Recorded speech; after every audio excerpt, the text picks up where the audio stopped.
I am the terror that flaps in the night. I'm the winged scourge that pecks at your nightmares. I am Darkwing Duck.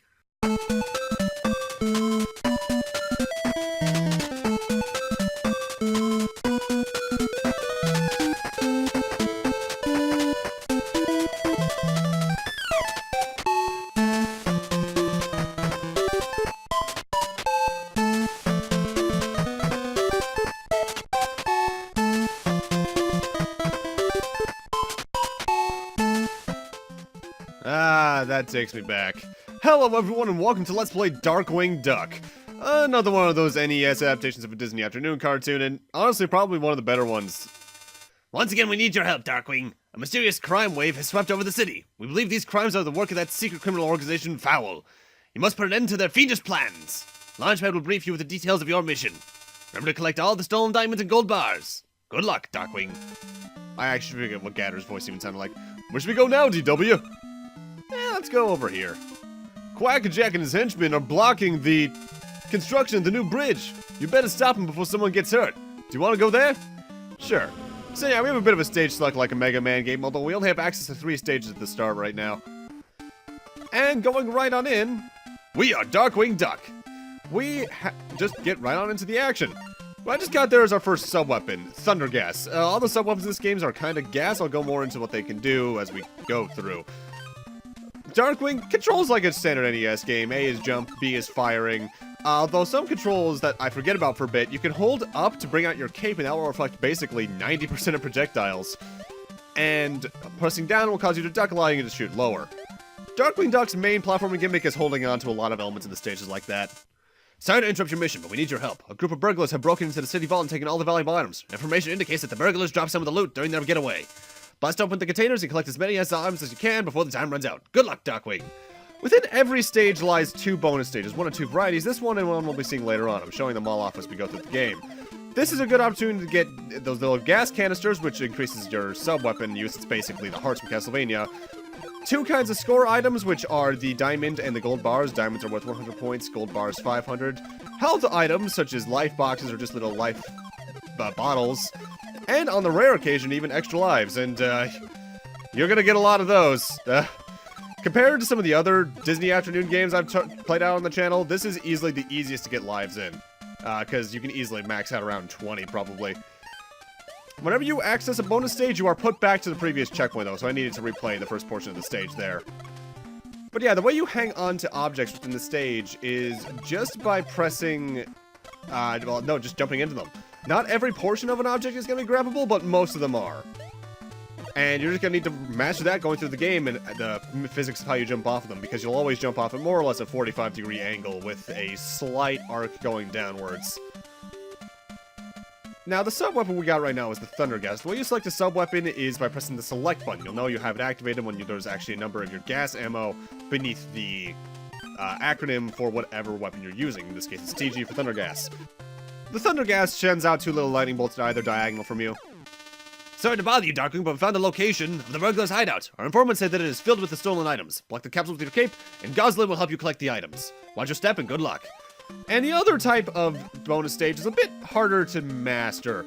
You have these capsules coming out of either of the 3 altitude pipes in either direction, and you need to jump while holding up to make sure your cape touches the capsule to break them. Then whatever falls below you, Goslin will pick up as long as it's where you are. Goslin outright follows you. Well, Goslin and Launchpad. You don't need to be too careful with where the thing catches items, because as long as it touches the sprite, all the way from the net, all the way to Launchpad on that little ship, you're good. There's other strategies I have to it, but I'll go more into those the next time we see it. Although I should note, you'll more or less always encounter the special stages in that order. The one where the capsules are falling, and then the one where you need your cape. But there are 2 stages in the game that reverse that for some reason. And I should mention, the way you access bonus stages is that there are 2 in every stage, and you need to shoot at wherever their entrance portal is. And finding that can be a trial of error. Now, this is where I could be using my cape to block the projectiles, but I forget you could do that for a bit. I don't know why. Mind you, I think it's because given the way this game plays is very Mega Man-like, I'm probably just immediately thinking it was Mega Man, so that's on me. Now, the sub-weapon I passed up back there, I think, is the heavy gas. When you use that, you shoot out a little cloud that goes forward a little bit, but then shoots 2 projectiles at the ground that split off in opposite directions. It's actually really good for ground coverage. But I prefer the thunder gas for right now because it's going to be more useful for the boss fight. Now, unlike, say, DuckTales, score doesn't really matter that much except for getting you extra lives, so you don't need to actually get all the gold bars and diamonds like Gator told you to, but it's recommendable. Now, here's the odd thing. I watched Darkwing Duck probably the second most out of all the Disney cartoons when I was a kid, first being Gargoyles. But I honestly cannot remember as much about it as, say, like, Gargoyles, DuckTales, so on and so forth. I don't know exactly why, but it's just how my brain works. I remember loving Nega Duck. He was easily my favorite villain, but beyond that, I will say I thought Goslin was more useful than Webby ever was in DuckTales. But that's about all I can remember off the top of my head right now without going to watch some episodes. First boss for me, it could be someone else for you depending on what stage you went to, is QuackerJAck, who might be actually the hardest out of the main stages you have to play through. Because he only moves back and forth, trying to get to a different altitude from wherever you are if you try to go between the platforms. By the way you fall beneath a platform, press down on the A button, because that'll cause you to hang, and then press the down button on the D-pad to make you fall. The annoying thing is, QuackerJAck himself never outright attacks you. It's the banana guy above you that's constantly throwing bananas on you. And tracking that much can be a bit difficult depending on who you are, especially because my eyes are always on the boss trying to figure out what the best time to fire my thunder gas is. The reason I went for thunder gas over the heavy gas is because that way I can just keep him on one altitude and get as much damage down on him as I can without him actually jumping between levels, leading to an overall easier boss fight for me. There's no actual weaknesses in this game, though I think each weapon does have its own little damage value. Like, I think the thunder gas does 2. And upon beating a stage, you get a job well done screen and your score is tallied up. You do get extra lives depending on your points, but it's not every, like, 5,000, it's every set amount. I think it's like 5,000, 15,000, so on and so forth. I'm not sure exactly. And now it's time for us to select our next stage. Wolfduck and his henchmen are rampaging through the center of the city. But be careful, Wolfduck goes berserk when the moon comes out. Want to go there? Sure. Also, I do like that they actually had his ship outright just fly to the stage. That's really cute. I'm not sure exactly why, compared to other licensed properties, the Disney Afternoon cartoons had such a good track record with having good NES games. The only one I can recall being outright awful was probably Tailspin, as much as that disappoints me because I loved Tailspin as a kid. The dialogue never changes for these special stages, by the way. I'm assuming they made it so that it happens after every one, not only to remind you in the case you took a break, but also because since, especially in this part of the game, you can choose any stage first, it's just good to have them before every special stage. My general strategy for this one is just to stay here on the middle on top of this radiator and shoot from there, and if something good drops out of one of them, head for it. I do like to prioritize 2 things. Extra lives, obviously. Gold bars, and actually no, 3 things, because I forgot about the gold bars. And the rarity that it happens, a giant gas canister. The gas canister, as I mentioned earlier, is the ammo for your special weapon. It's basically the hearts from Castlevania. However, there are 2 varieties of them. A small one, which is just outright 1 ammo, or a large one, which is 10, and that's really good to get. By the way, we want to come up here to get this. This is the arrow gas, my favorite sub-weapon in the game. It basically acts like the super arrow from Mega Man 5. You shoot it out, and it'll travel forward, and if it hits a wall, it'll stick there, and you can use it as a platform. However, once it's fully formed and out of your gun, it does a lot of damage to enemies outright. It's the most powerful weapon in the game. Now, something that always threw me off about this particular stage, the tires that I was platforming on earlier, and there's going to be a couple more of throughout the stage, they don't work like you would expect most of those kind of platforms to work in games. Most times whenever you see a rotating platform like that, you need to fight it so you can stay on it. But you need to actively move while you're on top of this thing, otherwise you're going to get left behind. Basically, you're not impacted by its rolling. And that throws me off every time I play this game. Admittedly, I don't play this game as often as I do some of the other Disney Afternoon games, though. For a long time, I used to consider this the hardest game out of the Disney Afternoon games that were, good. But now I might honestly consider that to be DuckTales 2, because DuckTales 2 had some things going on with it.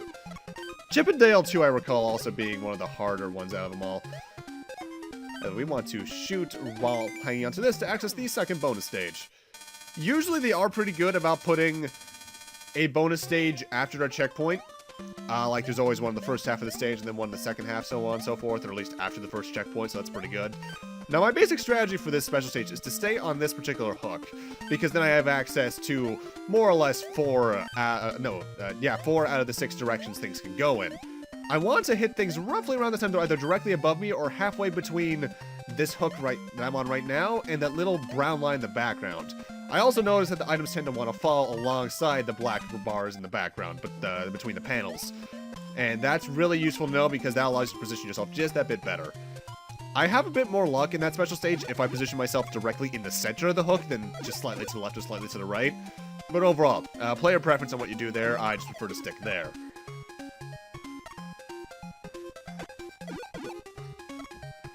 This is particularly one of the more annoying enemies to get used to on your first playthrough because it's not hard, but it can be tight learning the timing of jumping over the shell to get some good amount of shots in. I've seen some people get as many as 3 shots on one of those turtles within one volley of the shell.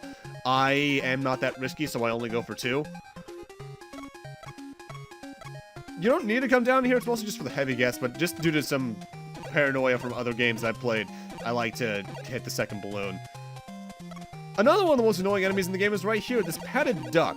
If you shoot it at a standard height, it will duck. Pun unintentional. So what you need to do is just do a slight short hop and then fire, which can be kind of hard to time. Also, I will take those 2 lives. I'm already up to 9. I want to say my record is like 21 lives in this game. Mostly from special stages, I will admit that, but you can also just get a good amount of lives through the special stages, as well as enemies, because enemies can technically drop any item in this game, as long as it's not a sub-weapon type. Be it both sizes of health restoration, both sizes of gas, and both sizes of points. It's kind of like Mega Man in that regard. Mind you, the entire game is very Mega Man-like in its structure. It's like it was developed by Capcom during the era. This is particularly one of the most annoying enemy layouts in the game right here, but thankfully, we can Mega Man 3 Sparkman stage one of these guys. Because if you just scroll him slightly off screen, he'll be past the point where he spawns, so he doesn't respawn. I love doing that in games. I always recall doing that mostly in Mega Man 3 Sparkman stage, particularly to the little electric barriers. I forget if that was in the actual stage or the Doc Robot version, though. The boss for this stage is Wolfduck, who at the start is entirely invincible when the moon is out. He likes to either jump across the stage and throw boxes at you. When the moon is covered by the clouds, he's completely vulnerable. Super Arrow Gas is the best attack because it takes most bosses out in about 5 to 6 shots. The kind of neutered thing about his boxes, though, is that despite their size, a single shot from your gun can take them out, not even using the special weapons. Just outright shooting the standard pea shooter will destroy them. Honestly, he's probably the easiest out of the first 3 bosses. But with that, we're on to our 3rd stage. Also, weird little thing about this game, you can select the prior stages and Launchpad will say is, okay. I just got an SOS call from the sewers. Liquidator's on the loose. Do you want to go there? Bet your sweet bippy we do. Now, something I've always been a bit confused by is why, out of all characters, like, barring the whole Mickey, Goofy, and Donald thing if they showed up in cameos or whatever, Darkwing Duck and DuckTales are potentially the only 2 shows I can think of that outright shared characters, because Launchpad was in both for some reason, as was Gizmo Duck. And part of me thinks that's probably why, when I was really young, I always thought that Darkwing was, for some reason, Scrooge McDuck. And I think I could follow my logic somewhat, because I watched a lot of the Disney programming at that era. Obviously, it was reruns by the time I was watching them. But I also watched a lot of the WB, Kids WB kind of stuff. So I watched a lot of Batman, the animated series, Batman Beyond, so on and so forth. So I guess maybe the idea that the superhero was always an eccentric billionaire when they didn't have any real superpowers of their own was just kind of bled into my brain. But he's not. He's Drake Mallard. They even say that several times in the show, and I don't know how I could forget such an actually awesome name. Mind you, I've always just been a fan of the name Drake, like, beyond the whole Uncharted, Drake and Josh kind of thing. It's just always been kind of a cool sounding name. Mind you, when you share a shorthand name with a type of dragon, you're bound to be badass in some form, right? The egg enemies in this stage are a bit weird in that they actually have 2 patterns. It depends on whether or not they land on the ground by their own volition through their parachutes, or if you shoot them down. When you shoot them down, they have much less HP. You can get up into that little room up there. I think there's some extra lives, but that requires the arrow gas, and I like saving my ammo. In fact, I will say I am a bit of an ammo hoarder in this game. Every sub-weapon does cost a varying amount of gas. I think it's thunder gas is 2, lightning gas is arrow gas is 3, lightning gas is 4, maybe? I might be a bit off on that. And it does carry over between stages unlike Castlevania. However, you use so much of it just by spamming it during boss fights, you're probably going to run out anyway. These light switches are a strange element of the stage to me, by the way, because it only lights up the stage when you're holding on to them. But if you just spam fire anyway, you're going to kill anything in your way in this room anyway, because these crows don't stand much of a chance to your pea shooter. Now, this is one of the more annoying sections of stage in the game, just due to some of its design stuff got going on. Not only is this where the second bonus stage is, but also we got some actually hard enemy layouts here, between the hammer ducks on the ceiling, the crocodiles that take 3 or 4 shots standardly, and the first incarnation of a kangaroo enemy we're going to see in a second, who throws bombs, the trajectory of which is trying to aim directly at you. Usually it'll aim it at one jumping diagonally to try and hit you outright, but if you're far enough away on that pipe hanging down, it will aim straight forward trying to hit you, and that's a good way to avoid getting hit. This is one of the more dangerous jumps in the game when you're going for all bonus stages. You need to come from this one up and jump onto the green platform, because that's where the bonus stage is. It's up there. There is some safety in a path down there, because if you jump just right, you can hang onto the little sewer things in the background there. That's why they actually stand out from the background. But that is a very painful jump to make. It's like some of the jumps in Mega Man 1 going for some extra life energy or something. I'm thinking of that one section right before you need to use the magnet beam in Wily 1? No, Wily 2. The bonus stages are a very good opportunity to refill yourself, though, because you have a high chance of anything dropping. Very few of these will drop nothing, and if they do, it's usually in a row, like it is for me in some special stage instances. But it is overall worth it just to go for these, because even though the extra points themselves aren't that useful, aside from getting some extra lives, any gas you can get is useful. And now we got some platforming right out of certain Mega Man Zero games. Actually, now I think about it, the hanging mechanic does remind me a bit of the Z-Knuckle. Like, I was joking, but actually, it's kind of a good comparison, especially given they're both Capcom games. And maybe they took some inspiration from it. I wouldn't be surprised if they still have copies of Darkwing Duck hanging around in some of the Capcom offices. This is a kind of tight jump to make onto that platform without getting hit. I've gotten hit by the corner of those spikes several times. One thing that this game I think is very good at doing, though, is pacing out its platforming and its action. Very often there are platforming sections like that that have no enemies in them, only to have enemies right after them, so you can actually have a break for the platforming. Next boss is Liquidator, who has one of the more annoying patterns in that he's invincible for a good portion of it. Whenever he's attacking is when he's vulnerable. He summons a bunch of fish from the floor that will fly up and then try to home into you to an extent. However, if you're good with your button mashing, you can actually spam arrow gases right into his face quickly enough that he should die within 1 or 2 volleys. Invincibility frames on the bosses are very low in number. They are there, but the good thing about the arrow gas especially is that it is a multi-hit weapon technically. The longer it's on an enemy sprite, the more hits it will do, especially if it's attached to a wall. But with that, I'm going to need to end this off here. Thank you guys for watching, and in part 2, we'll be continuing on with a new set of stages. See you guys then.